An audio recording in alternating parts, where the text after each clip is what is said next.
Bon. Alors, ici, je vous ai, pour ceux qui ne connaissent pas le zodiaque sidéral, pour vous familiariser avec son existence, je vous ai placé d'abord les deux zodiaques superposés. Donc, le cercle intérieur, c'est le zodiaque saisonnier, le zodiaque que nous appelons tropical, ou que certains appellent intellectuel. Donc, c'est celui qui est à l'intérieur. Avec les points équinoxiaux et solsticiaux.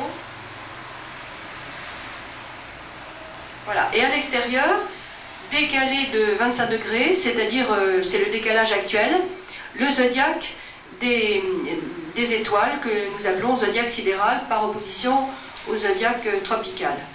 Alors, tel que les sidéralistes l'utilisent aujourd'hui, il est structuré sur Antares et Aldébaran, qui marque le centre exact du signe sidéral du Scorpion et du signe sidéral du Taureau.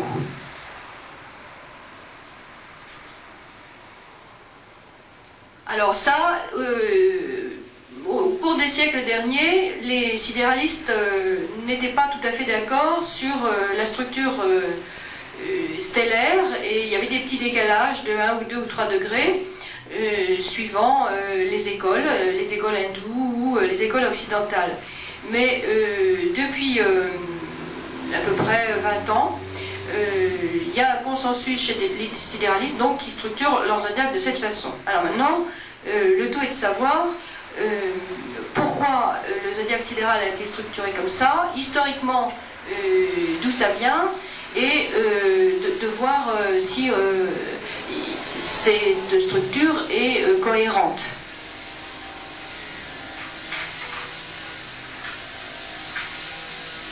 Alors, c'est un peu compliqué. J'aurais voulu un micro à main, mais enfin bon. Alors, le zodiaque, les découvertes du zodiaque sidéral structuré sur Antares et Aldébaran, cette découverte, nous la devons à Cyril Fagan.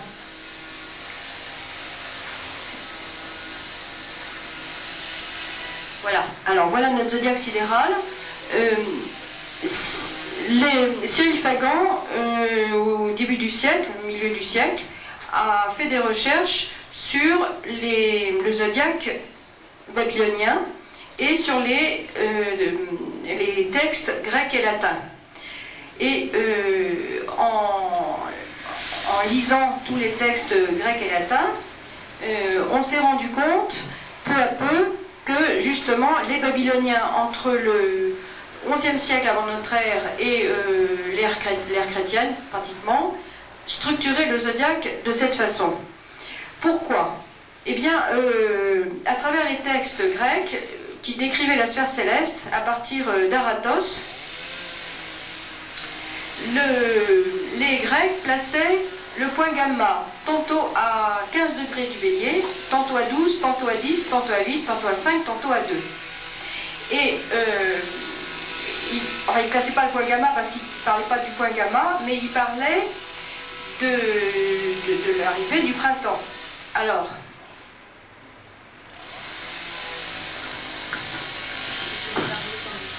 je ne peux pas le sortir maintenant. Alors, le point gamma à 15 degrés était donc ici, ce qui nous place à peu près au 10e siècle avant notre ère.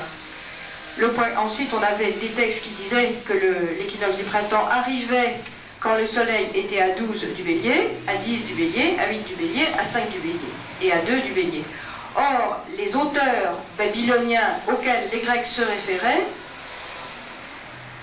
dans le temps, se trouvaient à l'époque, respectivement, où à l'équinoxe du printemps, le soleil se trouvait à 15, à 12, à 10, à 8, à 5.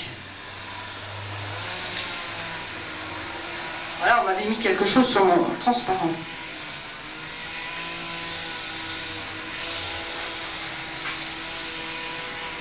Voilà, alors notamment, donc quand le point gamma se trouvait à 15 degrés du Bélier, on se trouvait environ à 846 avant notre ère, mais on n'a pas le nom des auteurs auxquels se référaient les Grecs. Par contre, les deux auteurs les plus connus auxquels se référaient les Grecs étaient Naburianou et Kiddinou. Et justement, les auteurs grecs qui se référaient à Naburianou disaient que à l'équinoxe du printemps, le soleil était à 10 degrés du bélier, et ceux qui se référaient à Kidinou disaient que le soleil se trouvait à 8 degrés du bélier. Et donc, il y a eu une transmission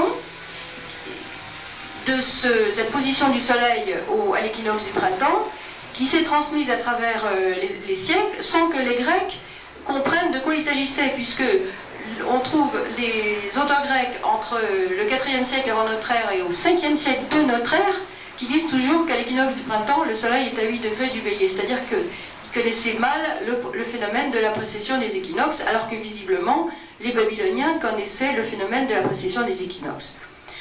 Voilà, ça c'est la partie historique qui démontre comment Cyril Fagan a découvert que les Babyloniens, entre le Xe siècle et l'ère chrétienne, structuraient leur zodiaque donc sur Antares. Ça ne marchait, cette position, que si on considérait Antares Aldébaran, 15 degrés Scorpion, 15 degrés Taureau.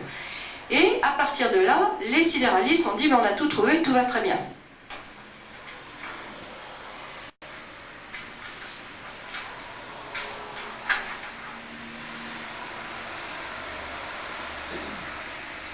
Et alors, c'est là que moi, je suis rentrée en guerre. Je suis rentrée en guerre parce que je n'étais pas satisfaite. Je n'étais pas satisfaite. J'ai jamais été satisfaite de quoi que ce soit, d'ailleurs, en astrologie. D'abord, au niveau du zodiaque tropique, le zodiaque saisonnier, j'ai toujours trouvé qu'il y avait un problème au niveau du zodiaque tropique, entre les deux hémisphères, hémisphère nord et hémisphère sud. Donc, il y a déjà un problème au niveau du zodiaque tropique. Mais au niveau du zodiaque sidéral, c'est pas mieux. C'est pas mieux parce que le zodiaque commence au bélier. Le zodiaque commence au bélier, c'est-à-dire que la tête de l'homme zodiacal est située dans le bélier depuis la plus haute antiquité, dans le zodiaque des étoiles. Alors, si le zodiaque est structuré sur Antares Aldébaran, pourquoi diable la tête se trouve-t-elle dans le bélier? Une constellation peu visible, dans laquelle il n'y a pas d'étoiles marquantes, alors que les étoiles les plus marquantes, et justement qui sont en opposition exacte, c'est Antares et Aldébaran. Ce ne sont pas d'ailleurs les étoiles les plus lumineuses, puisque la plus lumineuse c'est Sirius. Donc je me disais, alors à ce moment-là, pourquoi ne pas commencer le zodiaque, mettons la tête du zodiaque, au taureau, ou là où on met le taureau maintenant aujourd'hui, ou au scorpion, à Taurès ou à Aldébaran. Donc là, moi je n'étais pas satisfaite. Donc j'ai dit, il doit y avoir un autre. Il n'y a pas, avec Antares Aldébaran, il n'y a pas de référentiel astronomique cohérent. Parce que Antares Aldébaran, ce ne sont pas des étoiles qui crèvent les yeux. Je veux dire, si vous regardez le ciel, il y a des étoiles partout.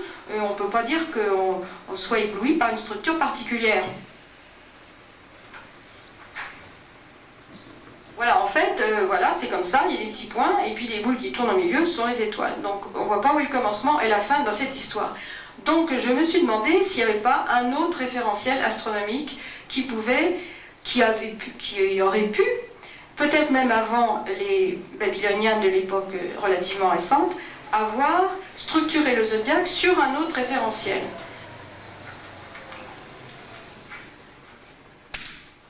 Et ce référentiel, à mon avis, il y en a un qui est dans tous les textes anciens. Ce référentiel, c'est le cercle de lait, c'est-à-dire le cercle de la Voie lactée. Dans toute la description des sphères célestes qui est arrivée jusqu'à nous,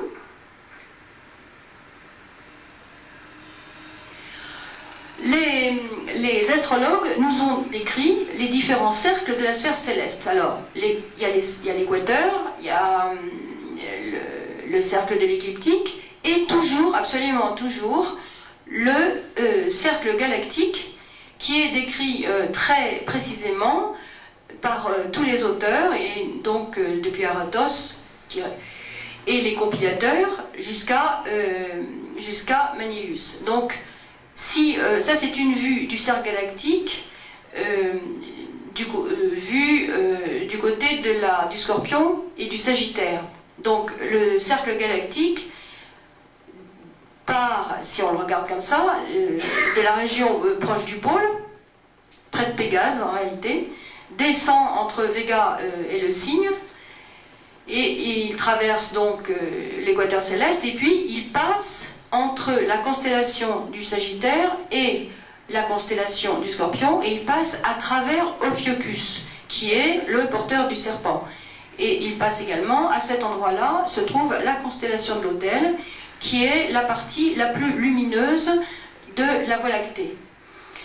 Et cette constellation de l'Autel est une constellation très ancienne, et la façon dont elle est décrite dans les différentes sphères célestes démontre qu'en fait, les auteurs qui l'ont décrite la placent dans une position très archaïque, puisque tout ça, ça bouge par rapport à l'équateur, et aux points équinoxiaux et solsticiaux, et donc cette constellation existait déjà bien avant les auteurs babyloniens du Xe siècle de notre ère. Donc cette constellation de l'Autel aurait déjà existé, aurait été déjà mise en place au 2e millénaire avant notre ère.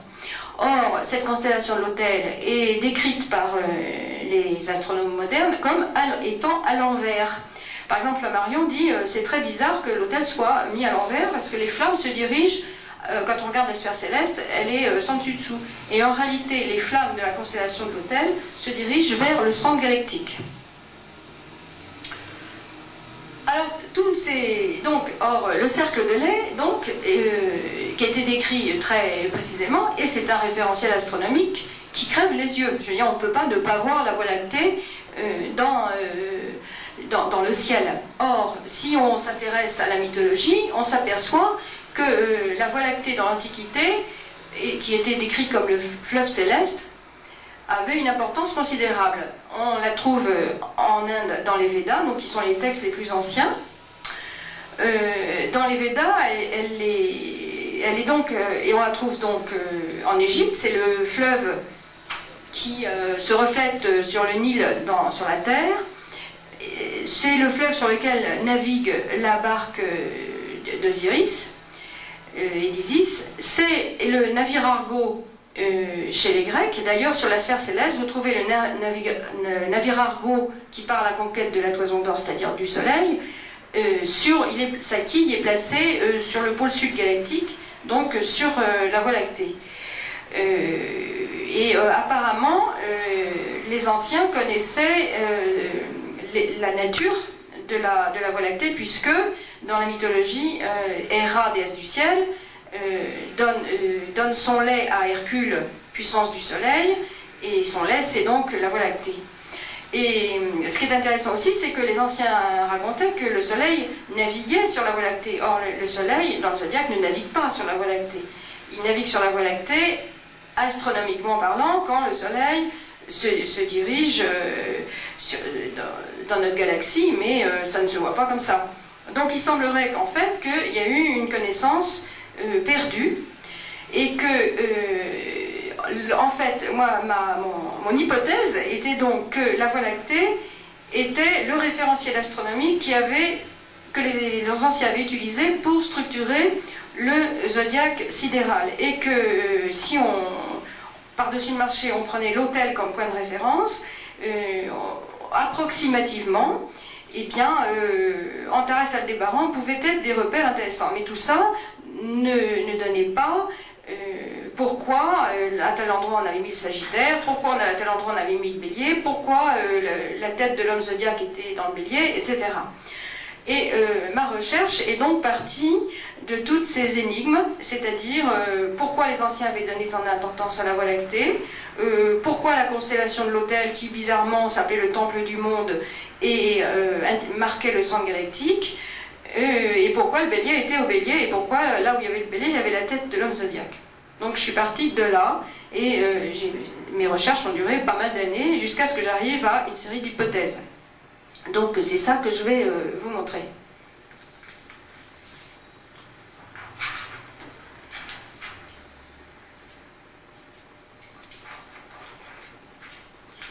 Alors ici, c'est un schéma simplifié. Donc ici, c'est le zodiaque sidéral avec les étoiles principales. Et le trait qui traverse le zodiaque en deux, évidemment simplifié parce qu'il n'est pas étroit comme ça, c'est l'axe galactique. Donc,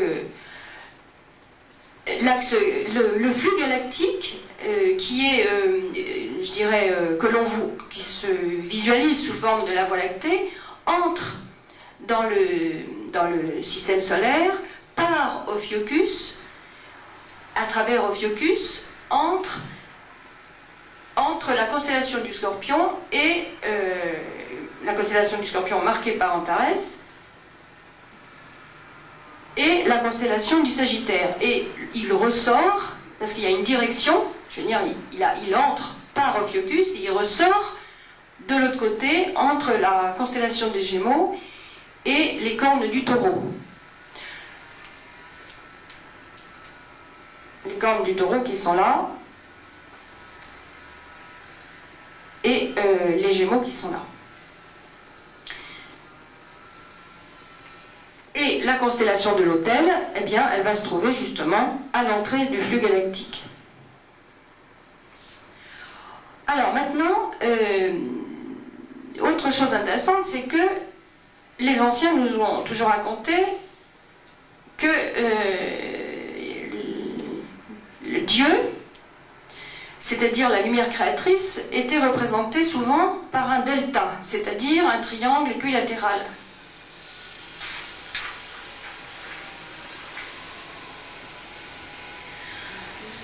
Pardon ?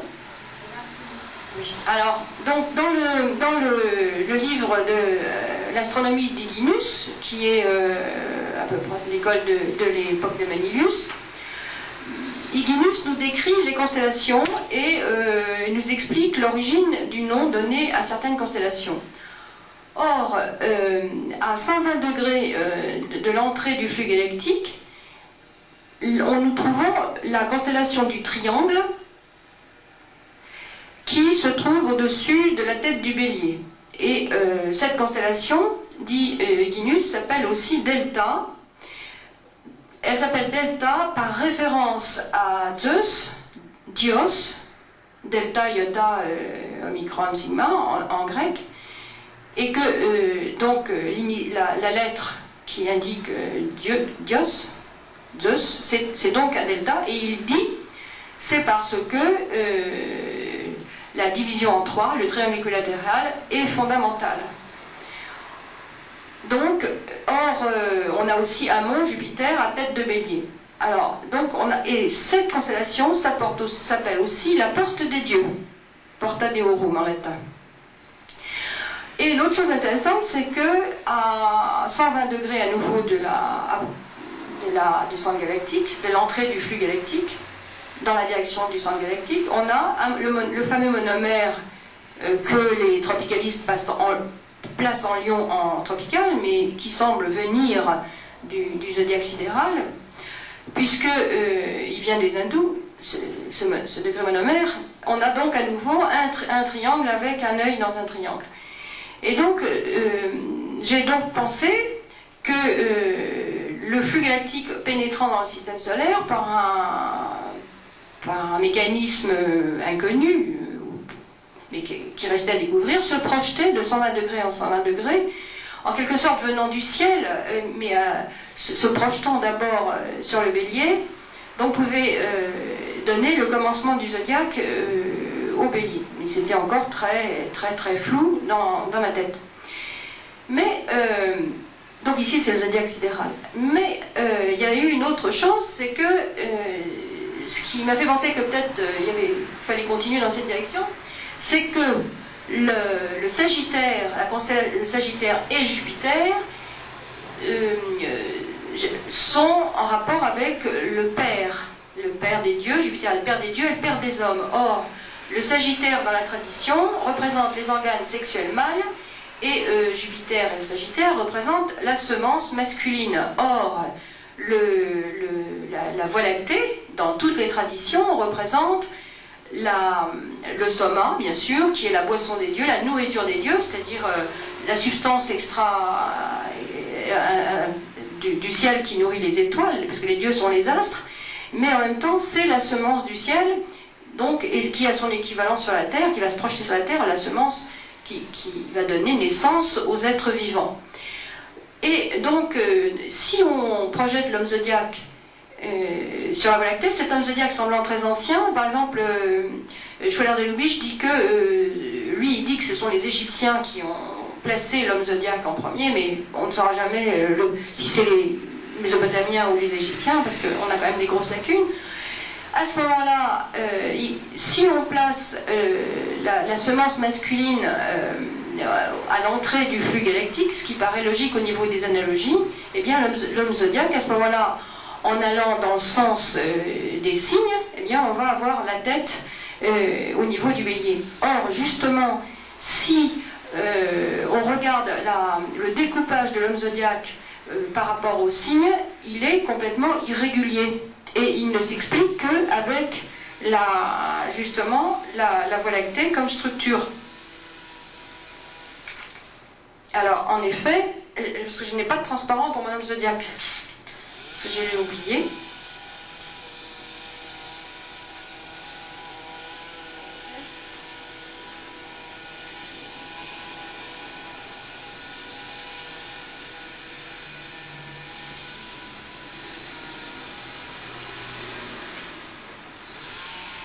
Si je mets la Voie lactée, on va s'apercevoir qu'on a donc la tête au bélier, tout le monde sait ça, le cou au taureau, mais on va avoir les membres, c'est-à-dire les bras et les jambes, qui vont se trouver de part et d'autre de la Voie lactée. Donc je vais avoir les bras, les mains donc au Gémeaux, et je vais avoir les cuisses au Sagittaire. Et on va donc étirer le corps à partir du Cancer, donc les différents organes du tronc vont s'étirer jusqu'au Sagittaire. Et après, on va avoir à nouveau les jambes. Ça, c'est les rotules. Et les pieds. Et d'ailleurs, ce que j'ai trouvé curieux, c'est que, en fait, les deux amphores du Verseau ressemblent à des jambes, et que les deux pieds de l'homme zodiaque ressemblent à deux poissons. Alors on peut se demander s'il n'y aurait pas des analogies à ce niveau-là, de même que les deux os iliaques sont en analogie avec les deux plateaux de la balance.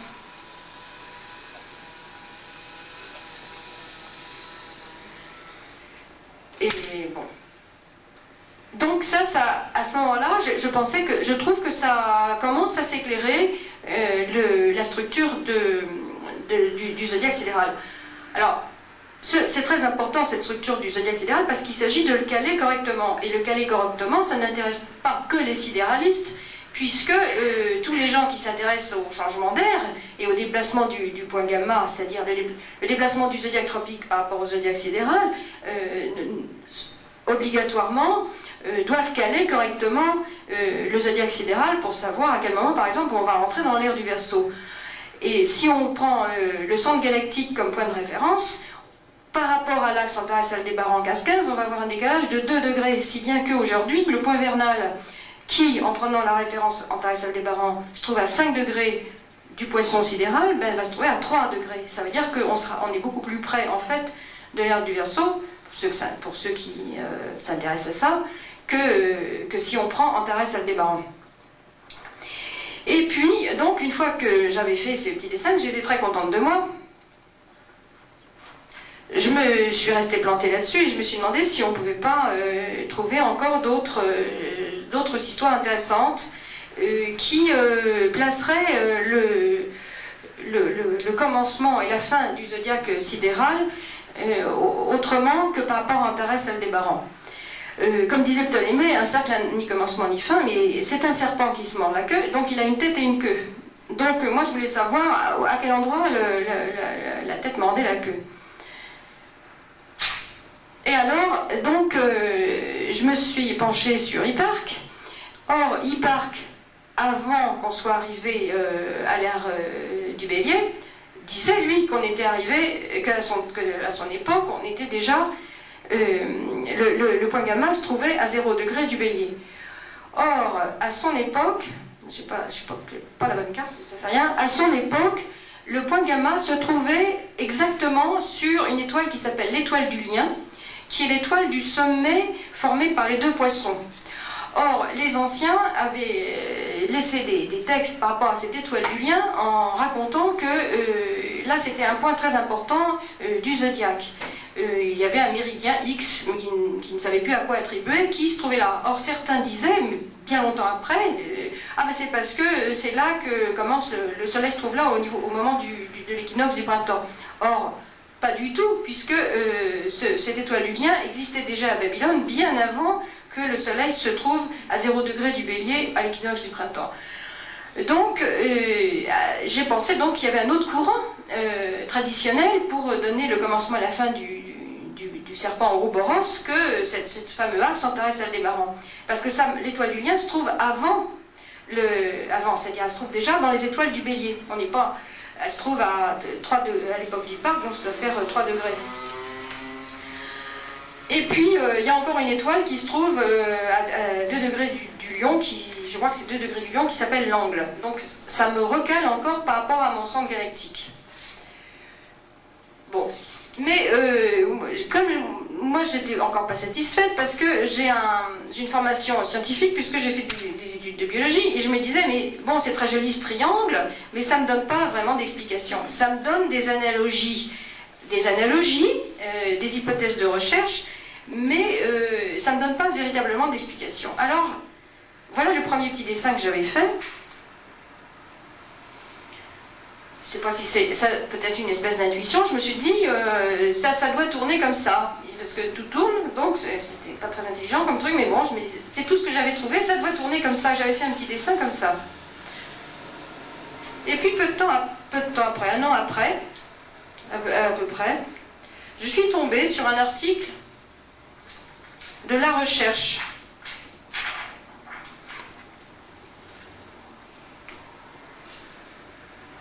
C'est un article qui parle des expérimentations qui sont faites en laboratoire pour reproduire d'une certaine façon, enfin, puisqu'on ne peut pas expérimenter sur les étoiles, mais donc on trouve des trucs en physique pour arriver à trouver des équivalents physiques pour le milieu interstellaire ou interplanétaire. Et donc, dans cet article, c'est une expérimentation sur le milieu interplanétaire. C'est-à-dire, on considère, exactement comme considéraient les anciens, le milieu interplanétaire comme un fluide. Tout le monde sait bien que les anciens considéraient la barque du Soleil, la barque de la Lune, etc. Et donc, si on met...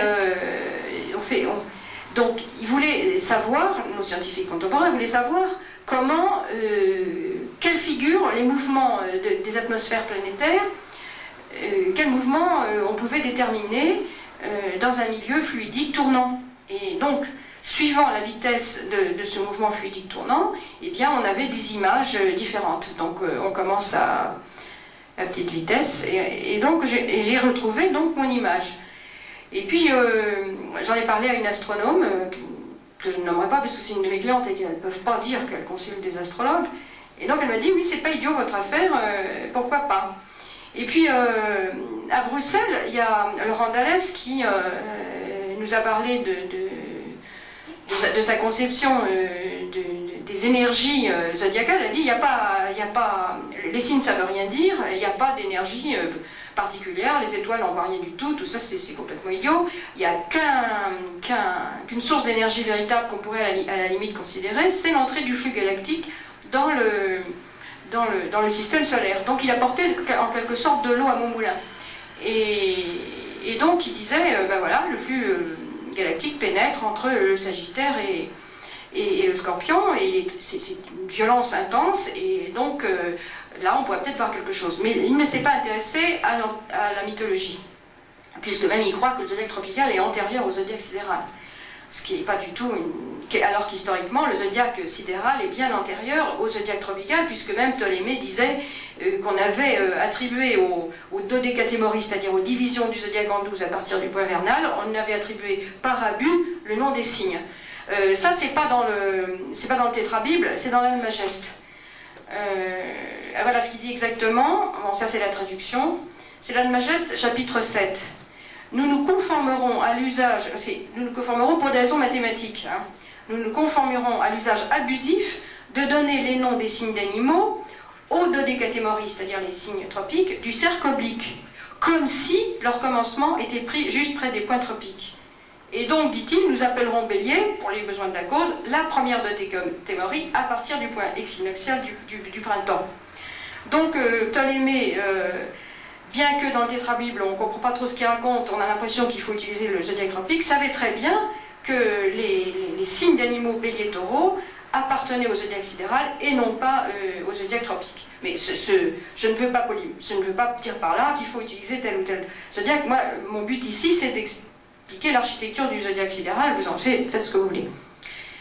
Autre chose aussi dont je voulais parler, c'est Ophiuchus, parce que Ophiuchus, pour les astronomes, est une 13e constellation du zodiaque, donc c'est un moyen de critiquer les astrologues sidéralistes, parce que les astronomes, il faut bien qu'ils critiquent tout le monde. Donc, on critique les tropicalistes parce qu'ils ne tiennent pas compte de la précession des équinoxes, et on critique les sidéralistes parce que ils utilisent des signes égaux alors que les constellations sont inégales. Mais les signes sidéraux n'ont jamais été les constellations inégales.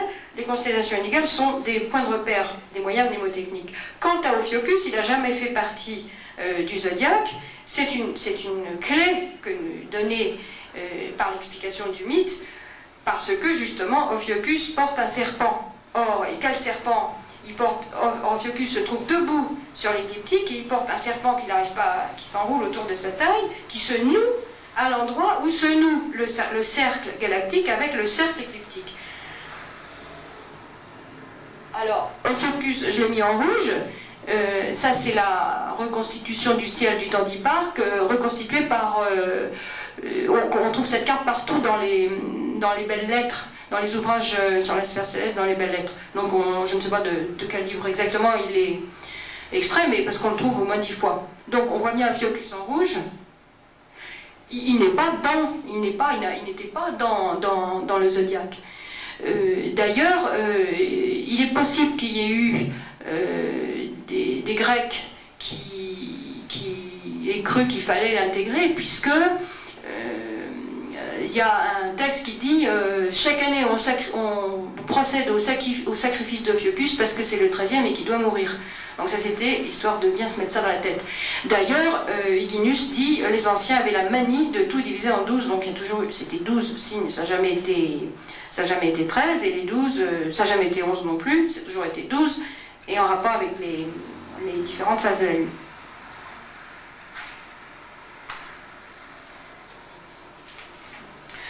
Bon, voilà, je m'arrête là parce qu'il y a peut-être des questions, c'est assez complexe.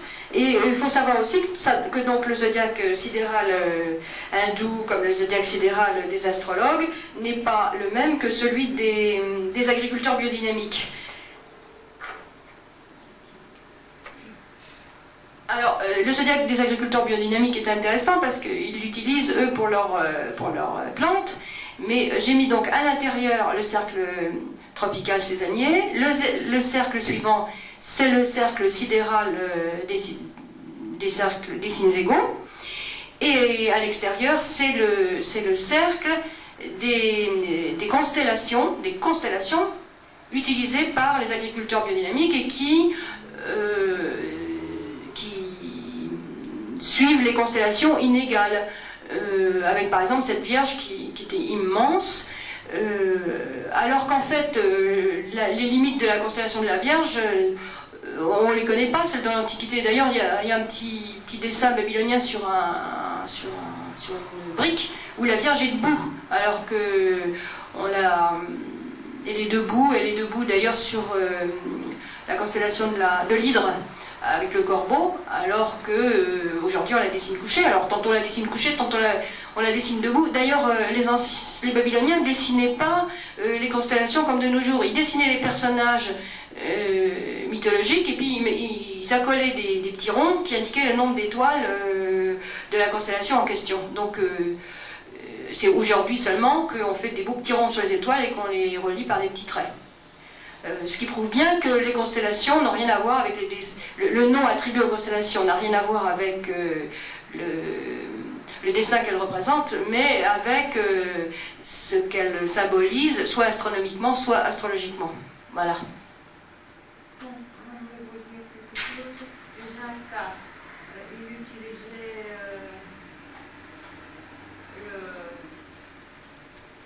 Galactique il y a 10 000 ans. Et ils ont fait des remarquables en Amérique du Sud, ils ont fait des recherches. Le seul ordinateur a pu montrer à quel point c'était précis, surtout sur les phases de Vénus et tout ça. Et vous avez trouvé ça où? J'ai trouvé ça dans 10 000 ans d'énigmes Inca par Simon Weiser. C'est un ouvrage qu'on trouve Oui, il doit dater d'une dizaine d'années. Il est fait chez Lafon. Moi, je l'ai acheté en anglais. J'ai obtenu, c'est en Comment s'appelle l'auteur? Simon Weisbach. Je crois que c'est ça. Ah, c'est un nom connu dans le monde scientifique. C'est une chercheur. Moi, je fais beaucoup de recherches sur les civilisations anciennes. 10 000 ans de... L'énigme Inca. Ah oui. Merci. D'accord. L'Antiquité égyptienne, on a attribué une grande importance à l'étoile Sirius. Oui. Justement, alors Sirius est la gardienne de la Voie lactée. Parce que justement, la Voie lactée est en rapport avec le Nil. Et dans le... Ah ben j'ai plus mon zodiaque là. Enfin, là, il faudrait la sphère céleste. Mais il y a toute une mythologie qu'on retrouve chez les Égyptiens comme chez les Grecs par rapport à la descente aux enfers. Et donc, la Voie lactée est le chemin des âmes. Et l'empire de Pluton, c'est le Scorpion. Et alors ils descendent, et alors il y a le premier chien, il y a les chiens qui gardent l'entrée des enfers, donc c'est le grand chien Sirius et le petit chien, la Procyon. Et puis on continue à descendre, et on va retrouver le centaure, donc l'autre centaure, parce qu'il y a le centaure du Sagittaire, et puis il y a l'autre centaure qui se trouve sur la Voie lactée quand on descend vers le Scorpion. Et c'est le gardien des enfers, donc on le trouve dans Virgile d'ailleurs. Donc Sirius, et donc... alors parce que aussi, le chien, il garde aussi à la fois l'horizon, parce que suivant les époques, je veux dire, Sirius se trouve dans l'hémisphère sud de la sphère céleste, mais pas très loin de l'équateur quand même. Donc, maintenant, il a lancé la crue du Nil, mais que tous les 1400 ans, parce que... mais enfin, c'était très important, oui. Il y a le docteur Kalmar, qui n'est pas un physicien, et également Elisabeth Bell qui disent que l'homme était, avant de se réincarner, il gagne une partie du temps dans la Voie lactée. Oui, la Voie lactée a toujours une grande importance au niveau de la migration des âmes. Je veux dire, au niveau de l'incarnation, de la réincarnation, la Voie lactée a une importance considérable, et en Inde c'est pareil. D'ailleurs en Inde, on va mourir à Bénarès en particulier, parce que quand nos cendres sont dans le Gange, ça permet plus rapidement, mais symboliquement, à l'âme de partir, de se libérer de son karma. Parce que, je veux dire, la Voie lactée, en fait, le Gange représente la Voie lactée. Il descend de l'Himalaya parce que sur la sphère céleste, la Voie lactée descend du pôle Nord, qui est Mont Atlas ou Mont Mérou.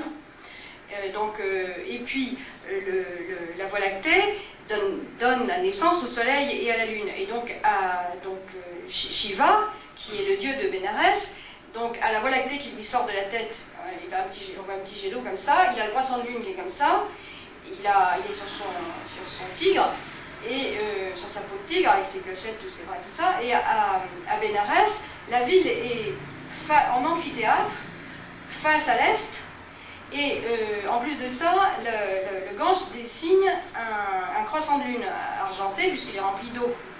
Et aux équinoxes, évidemment, quand on fait le rituel du lever du soleil, dont parlait Jean-Luc tout à l'heure, au moment du lever du soleil, on a la lune qui est représentée par le croissant du Gange, et puis le soleil qui émerge, du Gange. Et donc c'est une leçon d'astronomie en même temps qu'une leçon de métaphysique et une leçon de religion.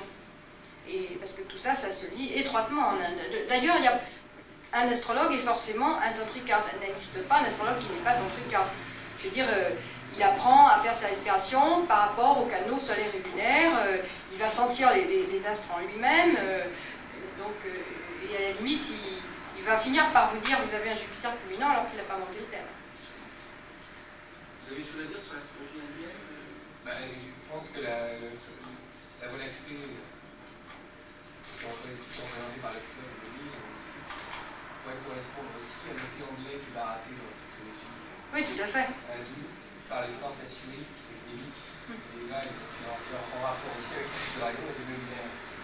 Qui est tous les anges, avec le dragon, chez les maléfiques, c'est les anges qui sont ça. Et dans le pôle d'obscurité. Oui, j'attendais les questions. Et en face, les Asura, le démon, bravo, la tête de dragon. Et ces deux puissances baratellent parce qu'ils cet océan anglais, donc la Voie lactée, dont Shiva, le dieu de nu, cherchait à extraire le nectar de l'immortalité.